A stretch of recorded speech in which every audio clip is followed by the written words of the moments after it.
Good morning, lovely people. It's Over 40s Health here and Paige. I just lightly touched my Rodecaster Pro and it came on. But aside from that anyway, friends, I just did a lovely 8-minute meditation. I'm trying to do more of that and incorporate that at the start of my day because it's absolutely amazing. I think I should do some at night as well, because just then, towards the end of my meditation, without going too much off on a tangent, I just felt like I was drifting off into sweet and nice peaceful sleep and a relaxation, and it's just absolutely amazing. But yeah, I just wanted to come and bring a video and show you a little thing I did the other day. I got a milk maker, and it's more of a refiner, so to speak. So you can make milk out of coconut, out of oats, out of nuts, almonds or cashews. And now to date I've done all of them. It's amazing, and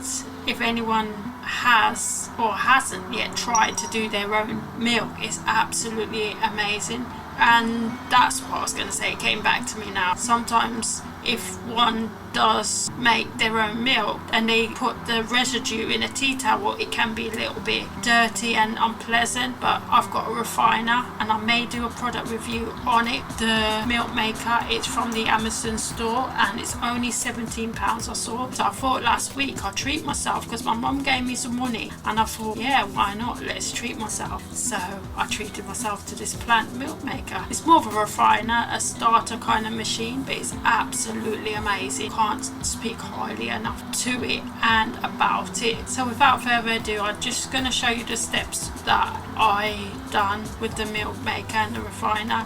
I did the coconut milk. However, I just want to say that if you do this, because sometimes we don't have the preservatives in, try and consume it within 2 days, because the second day when I tried to consume the coconut milk, it kind of smelled and tasted as of a sicky nature, and that's probably because maybe the storage, maybe I didn't have preservatives, and that's what I'm lacking really. But aside from that, would I make it again? Absolutely. I'm glad I've got it in. And take time for yourself today, friends, whichever place you are in the world. Hope you liked the short video, and I'll be with you lovely people shortly. Bye.